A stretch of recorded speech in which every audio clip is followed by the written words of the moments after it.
Vamos dar continuidade ao nosso estudo sobre expiação. Semana passada nós terminamos falando sobre propiciação, só para a gente fazer aqui um retrospecto aqui da última questão que nós falamos. Nós falamos sobre a propiciação, que tinha a ver com o propiciatório, que era aquela tampa que ficava em cima da Arca da Aliança.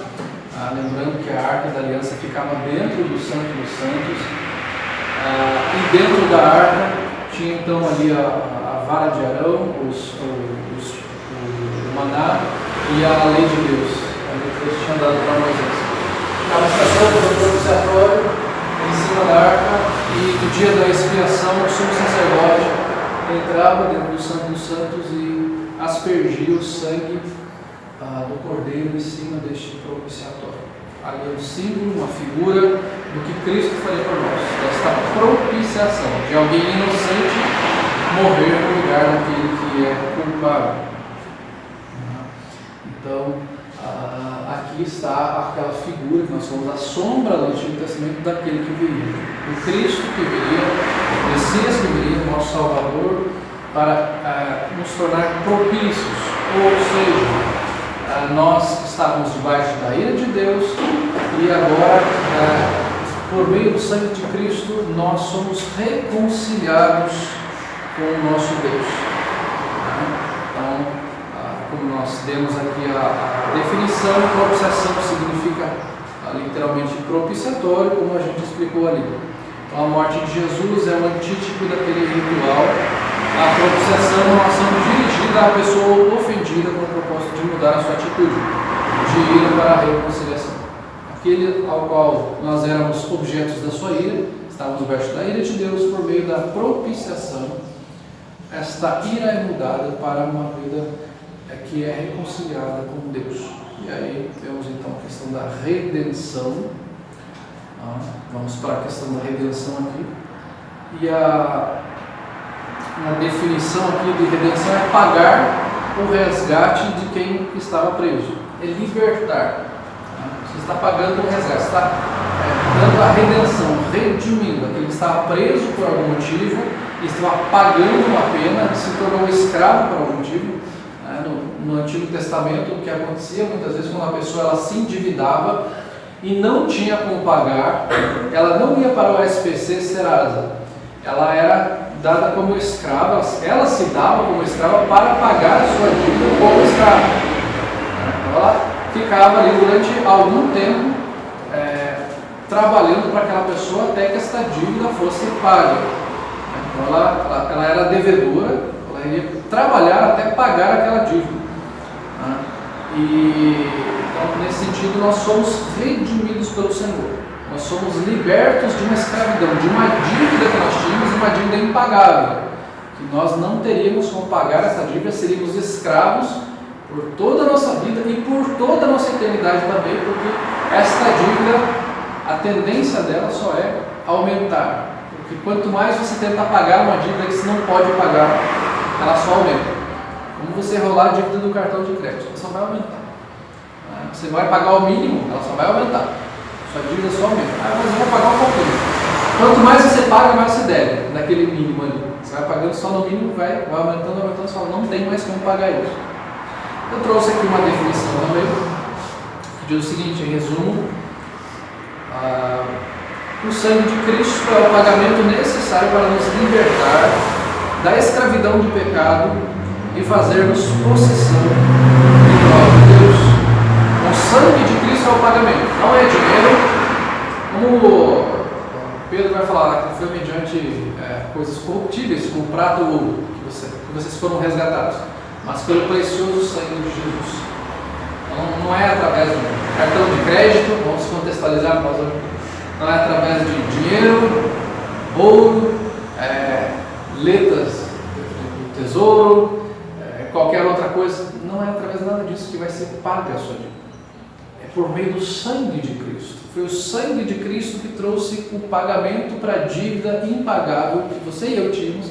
E para todos aqueles que não conhecem a Cristo, a mensagem é: não há como você pagar a sua dívida. Se você não se prostrar mediante Cristo, reconhecer que o pagamento desta sua dívida, do seu pecado, não está nas suas boas obras, não está na sua caridade. Se você não compreender isso, você vai continuar endividado, condenado e numa vida de escravidão. Você vai sempre ter que fazer algo mais e aquilo nunca vai ser suficiente, você nunca vai conseguir pagar a sua dívida, ela sempre vai se tornar maior. Cristo pagou a nossa dívida. Ele nos tirou da escravidão, Ele nos libertou da escravidão e nos tornou posse de Deus. Agora nós não pertencemos mais a Satanás, nós não somos mais escravos do diabo, nós somos servos do Deus Altíssimo. Por isso podemos afirmar que a obra de Cristo é uma obra de resgate. A doação da vida de Cristo foi o preço do resgate, e o resgate foi de natureza substitutiva. Então o Senhor nos resgatou, nos tirou desta vida de escravidão. Ele tomou o nosso lugar. A punição que eu e você deveríamos sofrer, Cristo sofreu. Foi um resgate substitutivo. Nós estávamos lá e Cristo foi lá e tomou o nosso lugar. E se colocou no nosso lugar para nos tirar de lá.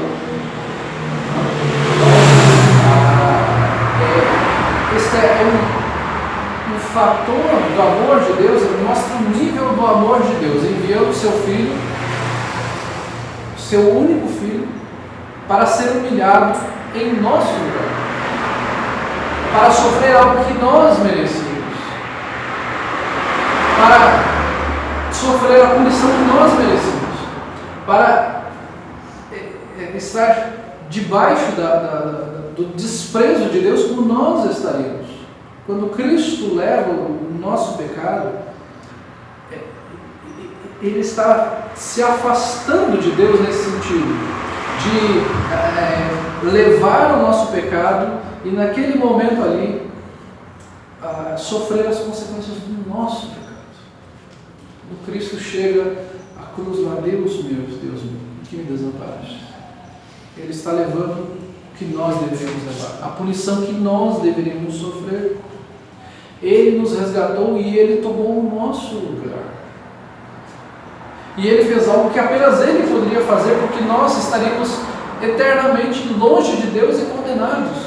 Mas Ele fez o sacrifício para que nós pudéssemos viver, e Ele é o sacrifício perfeito, o Rei perfeito que está à direita de Deus Pai. Vejam comigo o texto de Marcos capítulo 10, versículo 45.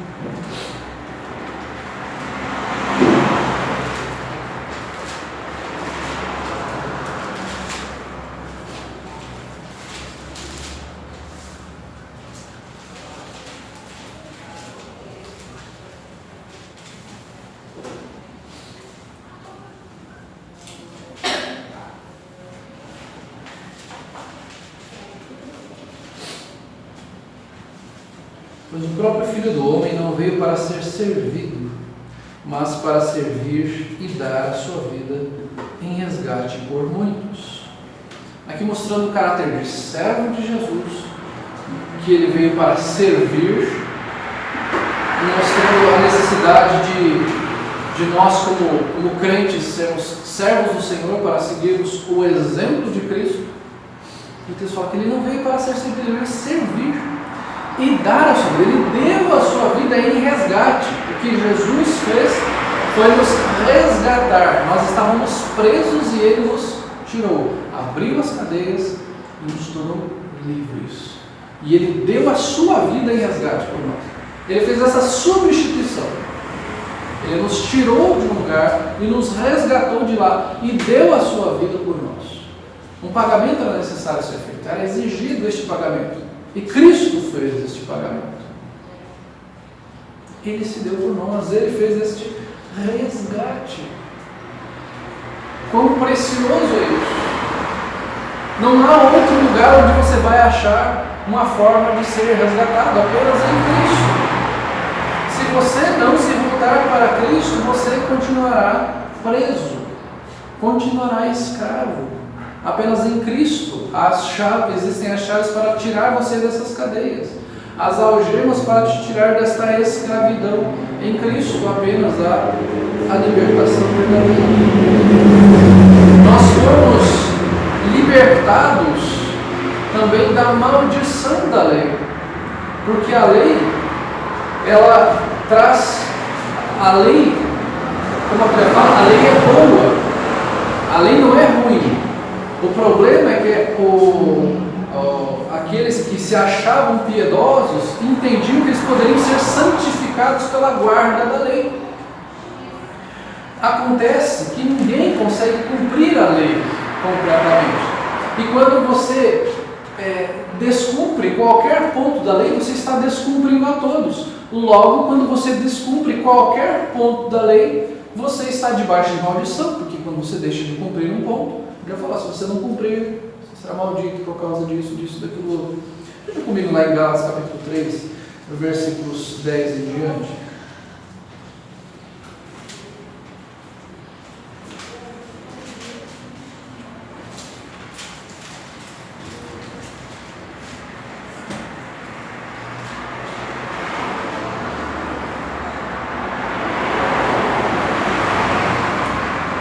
Quantos, pois, são das obras da lei, estão debaixo de maldição.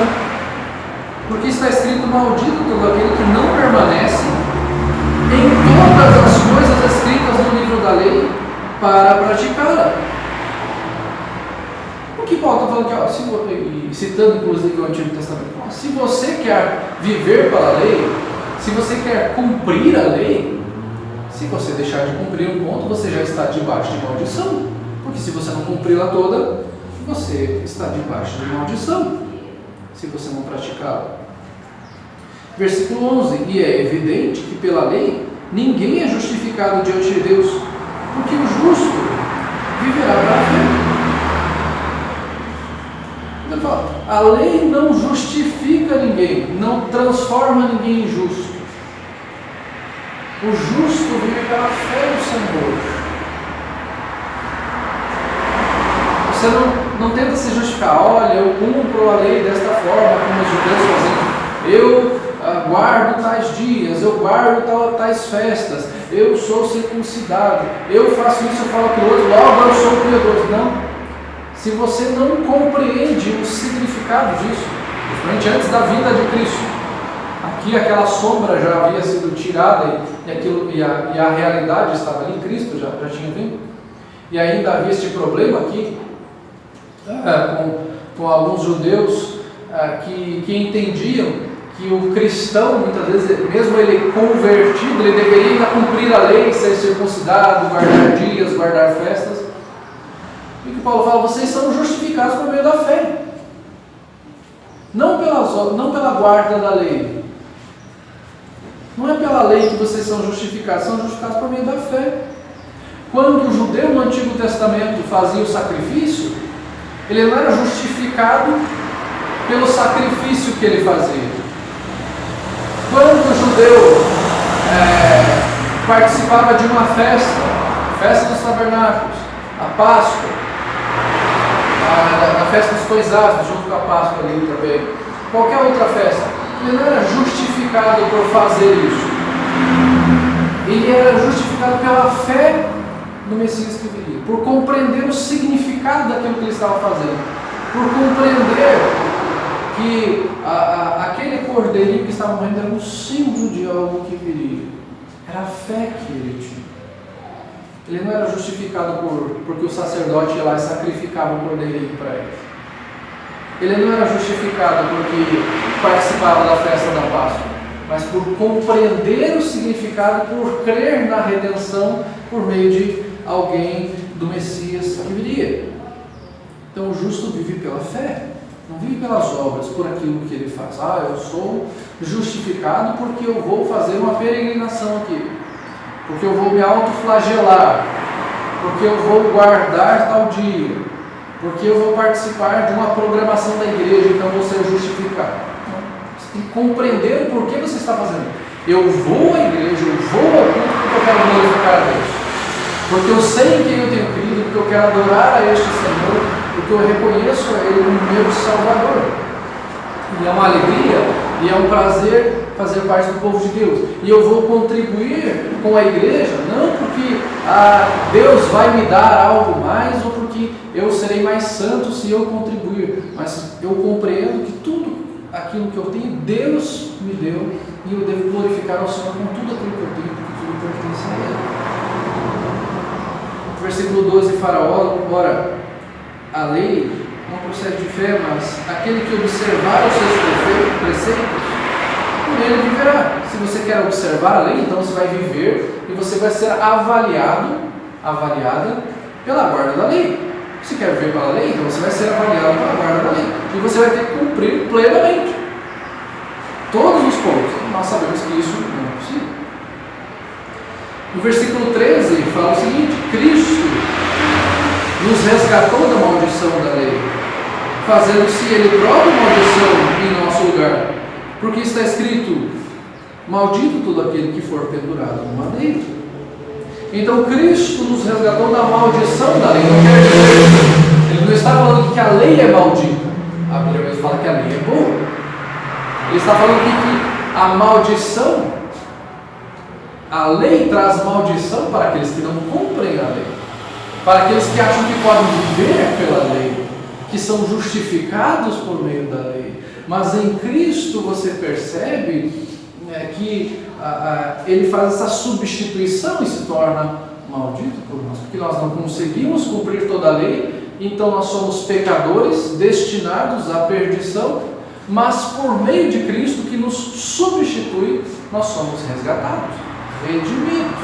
Então há esta substituição, né? Porque senão nós vamos ficar com sérios dilemas. Puxa vida, será que eu sou salvo? Será que eu realmente criei em Cristo? Porque eu deixei de fazer isso, eu deixei de fazer aquilo outro, né? Nós temos que obviamente viver uma vida de santificação no Senhor, buscar ao Senhor, viver para a glória dEle, mas a nossa segurança está em Cristo, porque Ele pagou pelos nossos pecados. E às vezes nós podemos nos pegar tentando pagar pelos nossos pecados. Puxa, mas eu fiz aquilo outro, eu fiz isso, eu entristeci ao Senhor. Que bom que você está ciente que entristeceu ao Senhor. Mas se a sua segurança está em eu sou salvo porque eu faço tudo certinho, não é assim. Não é assim. Você e eu somos pecadores. E nós, quando cremos em Cristo, nós compreendemos que Ele nos substitui. Isso não é uma maldição em nosso lugar. Por mais bonzinhos que nós fôssemos, nós não conseguimos cumprir toda a lei de Deus. E Ele tomou o nosso lugar, e Ele cumpriu perfeitamente a lei por nós, e Ele se tornou a maldição, como o texto diz aqui, que está na lei de Deus, na citação lá do Antigo Testamento, fala: maldito todo aquele que for pendurado no madeiro. Então Cristo se fez maldição em nosso lugar, Ele foi condenado em nosso lugar. Gálatas capítulo 4, versículo 4 e 5. Diz assim: vindo porém a plenitude do tempo, Deus enviou seu Filho, nascido de mulher, nascido sob a lei, para resgatar os que estavam sob a lei, a fim de que recebêssemos a adoção de filhos. Perceba esta evolução, esse desenvolvimento. Cristo veio sob a lei, nos resgatou da maldição da lei, e nós fomos adotados como filhos. Então nós fazemos parte de uma família real. Cristo é o Rei dos Reis, Senhor dos Senhores. Ele veio a este mundo, nos tirou de uma vida de escravidão, de estarmos longe de Deus, estávamos sob a maldição da lei do pecado, e agora somos adotados como filhos de Deus. O termo filhos de Deus se tornou tão batido, né? Que todo mundo fala: hoje é meu dia de descanso, né? Porque todo mundo é filho de Deus, né? Olha só, tem que comer comer um pouquinho mais aqui hoje, essa comida gostosa, porque todo mundo é filho de Deus, né? A gente tem que dar uma relaxadinha, uma descansadinha, tem que comer uma coisinha diferente, tem que viajar, porque todo mundo é filho de Deus. Se tornou algo banal, né? Como se fosse, eu sou filho de Deus, então eu mereço dormir um pouquinho mais. Não é só isso. Quando a Bíblia fala que nós somos filhos de Deus, nós somos tirados da maldição do pecado. E agora nós vivemos para o Senhor, adotados. E lembrar que esse termo adoção, ele diz respeito a nós temos direito a uma herança celestial. Não é só esse, eu sou filho de Deus, então mereço coisas boas. É a eternidade, é a vida com o Senhor, é estarmos juntos com Ele, é vivermos para o Senhor. Como a Bíblia nos fala que nós sofremos com Ele, mas também com Ele seremos glorificados. Em Romanos vai falar que Ele de antemão nos conheceu, nos predestinou, nos chamou, nos santificou e nos glorificou.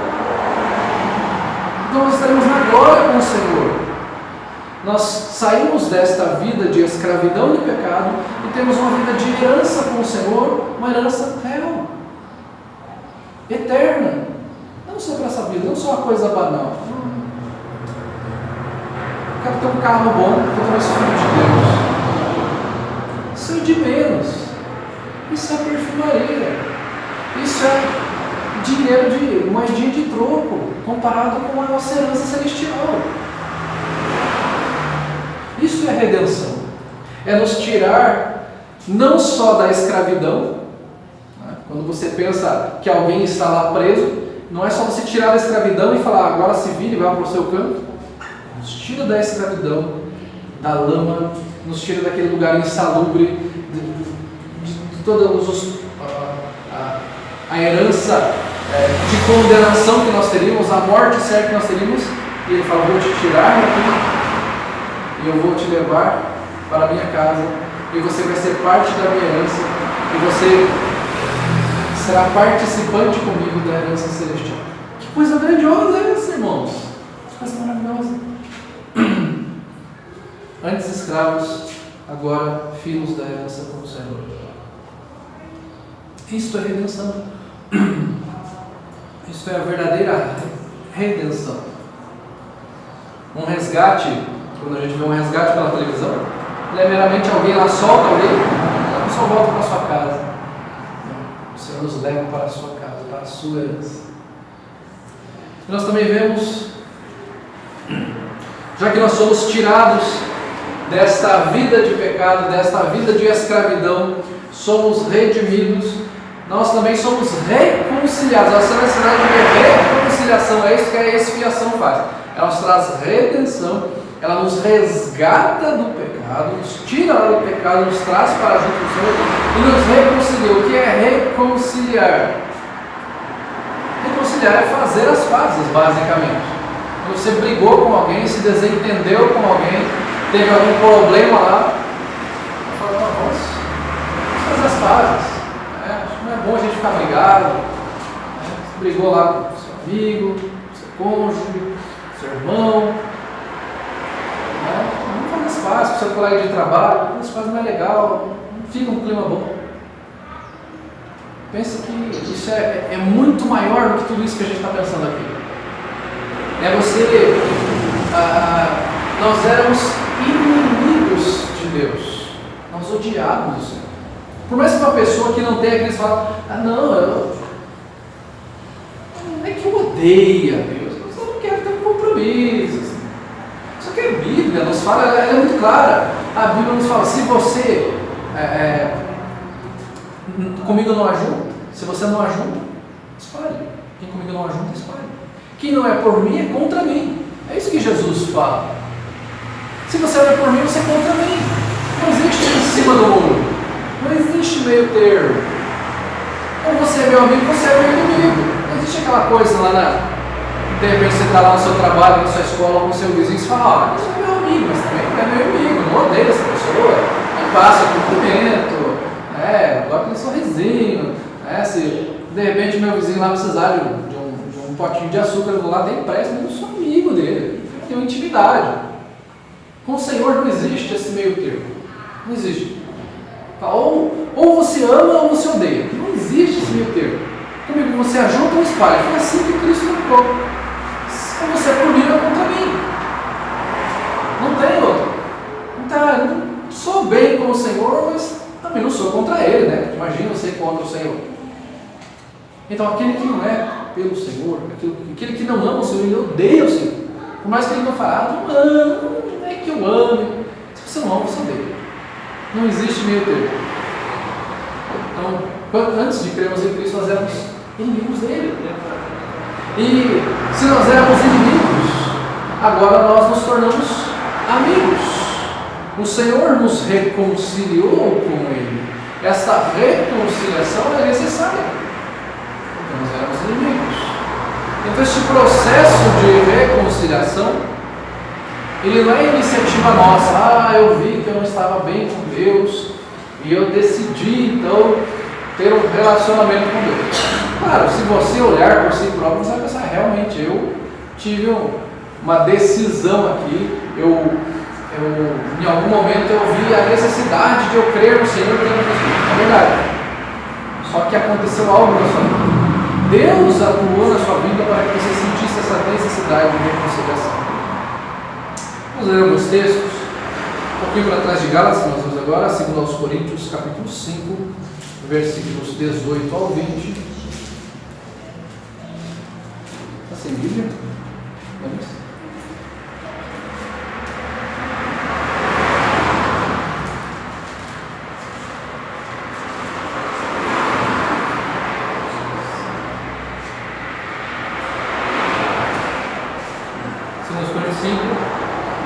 Versículo 18 ao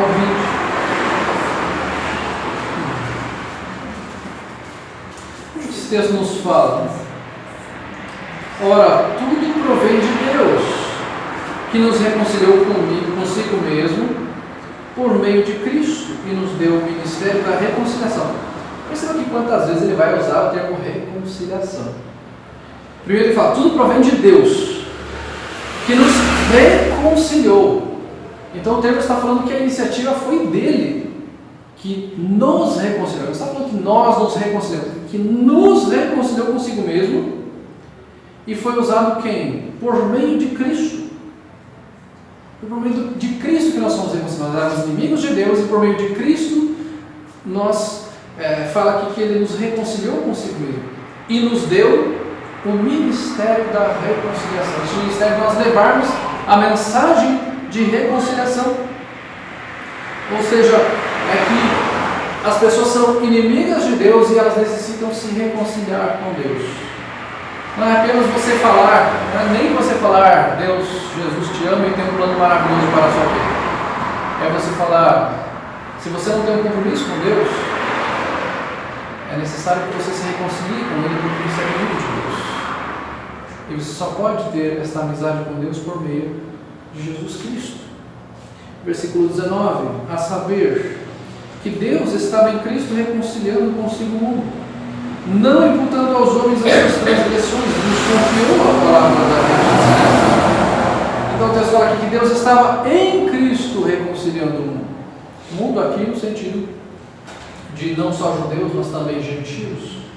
Ele reconciliou, ele trouxe para Cristo, ele tirou desta vida de inimizade, não só judeus, mas gentios, e trouxe por meio de Cristo até ele.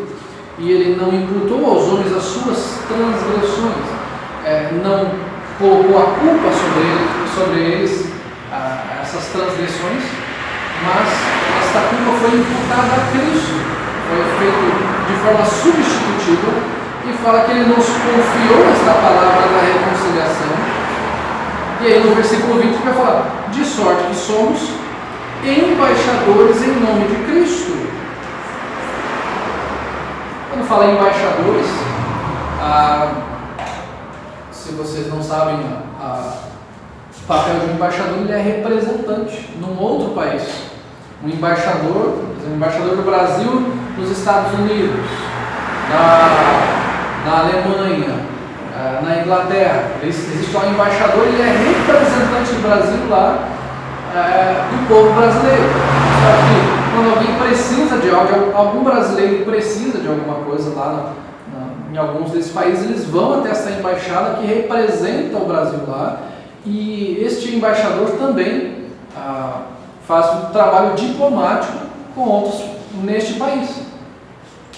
Então, quando ele está lá nessa embaixada, esse embaixador está na embaixada, ele representa o nosso país. Ali, aquela embaixada, ela é considerada território brasileiro. Ela está na Inglaterra, na Alemanha, nos Estados Unidos, em qualquer país que ela esteja. Se você está dentro daquela embaixada, ali é considerado solo brasileiro. Então, nós somos embaixadores, representantes de Cristo, onde quer que nós estejamos. Quando ele fala deste ministério da reconciliação, ele está falando, vocês são embaixadores que vão levar esta palavra de reconciliação às outras pessoas. Aonde quer que você esteja, você representa a Cristo. Não é só na igreja. É aonde quer que você esteja, você está representando a Cristo. Em qualquer lugar do mundo você representa a Cristo. No trânsito você representa a Cristo. No jogo de futebol, de handebol, de vôlei, você representa a Cristo. Ah, mas subiu o sangue lá e eu fiquei nervoso e falei um monte de bobagem, briguei, xinguei. Você é um representante de Cristo onde quer que você esteja.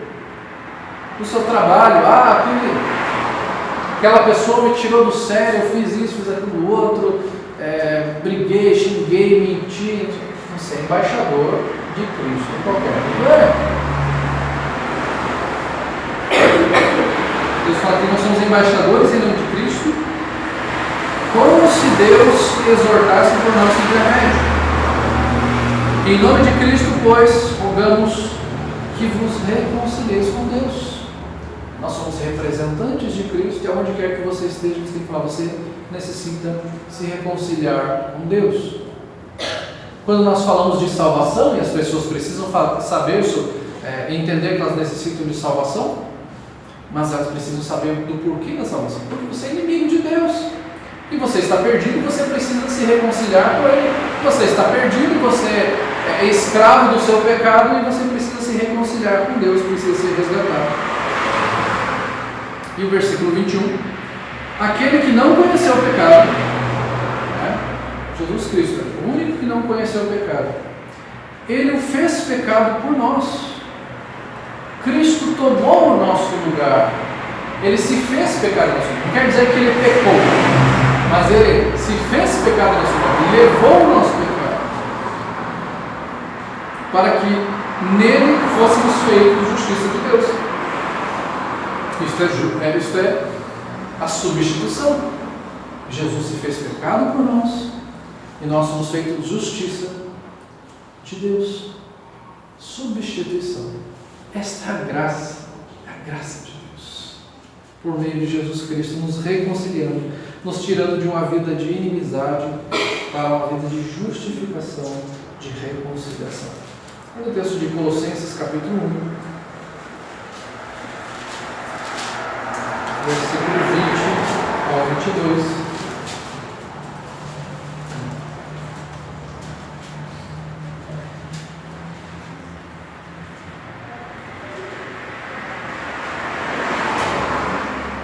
Que havendo feito a paz pelo sangue da sua cruz, por meio dele reconciliasse consigo mesmo todas as coisas, quer sobre a terra, quer nos céus. E a vós outros também, que outrora erais estranhos e inimigos no entendimento pelas vossas obras malignas, agora porém vos reconciliou no corpo da sua carne, mediante a sua morte, para apresentar-vos perante ele santos, inculpáveis e irrepreensíveis. Olha a condição que o texto fala que nós estávamos.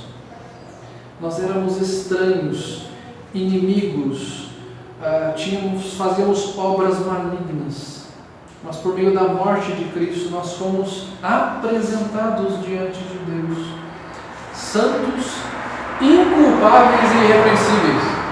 Eu? Santo, inculpável e irrepreensível? Por mim mesmo? Nunca, de maneira alguma, mas por meio de Cristo. Pelas minhas obras? Jamais, mas por meio da obra de Cristo, porque a obra de Cristo está perfeita.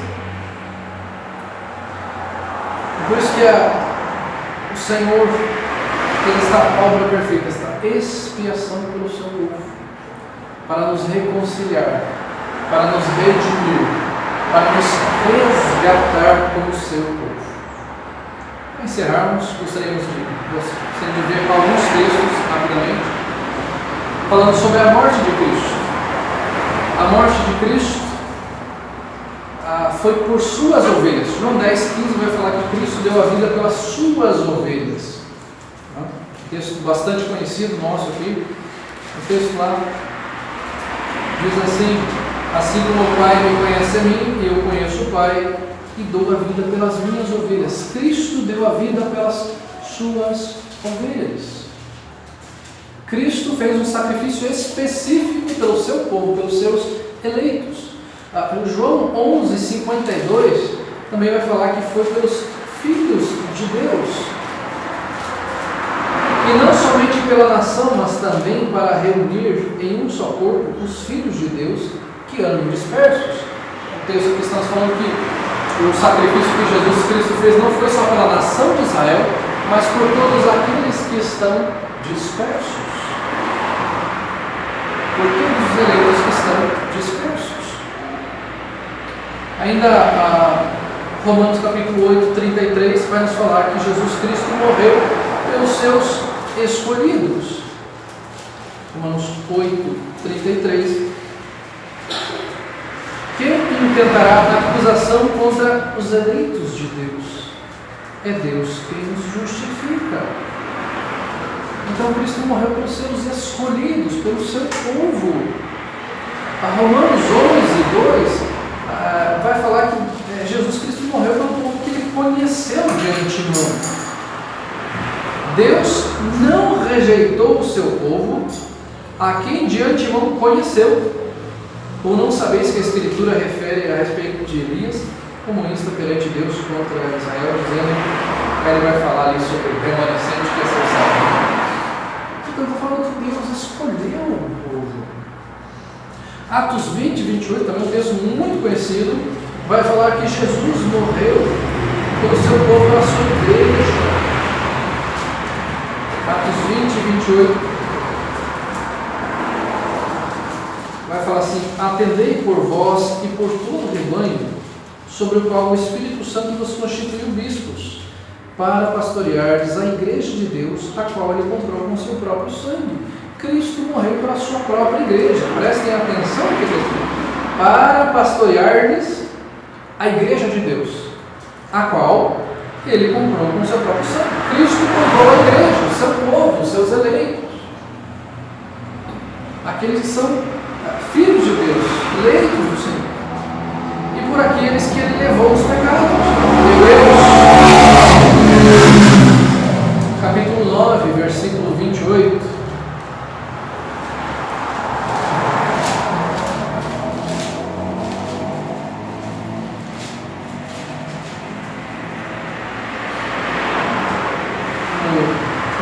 É um dos textos mais conhecidos de Hebreus aqui, que as pessoas usam com relação a refutar a questão da reencarnação, né?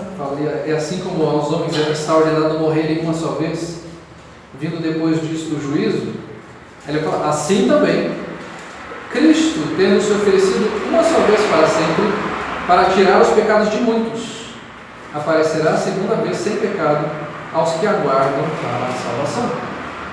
Então Cristo morreu, se ofereceu para tirar os pecados de muitos, por aqueles que aguardam a sua salvação, aqueles que creram em Cristo. Cristo morreu por esses, morreu uma só vez. Esse pequeno exemplo de textos que falam sobre a morte expiatória, sobre a sua expiação definida, redenção definida, redenção particular, é toda a mesma coisa para entendermos que Cristo morreu pelo seu povo. Foi adaptado do resumo do livro do John Owen, que se chama A Morte da Morte, A Morte da Morte de Cristo, A Morte da Morte na Morte de Cristo, num livreto que saiu chamado Por que Cristo Morreu, John Owen. Então, aqui nós percebemos que a morte de Cristo foi suficiente para pagar pelos nossos pecados. E que Cristo morreu pelos seus eleitos, que só Ele conhece, só a pessoa de Deus conhece. Então, nosso papel é pregar o Evangelho a todos, mas reconhecermos que o sacrifício de Cristo foi suficiente para os nossos pecados e que não há nada em nós, nada que você possa fazer que possa pagar pelos seus pecados.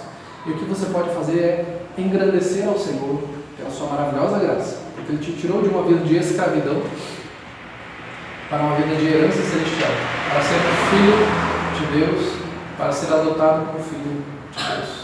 Que Deus abençoe cada um de nós e que o Senhor mude o coração daqueles que não creem na sua palavra.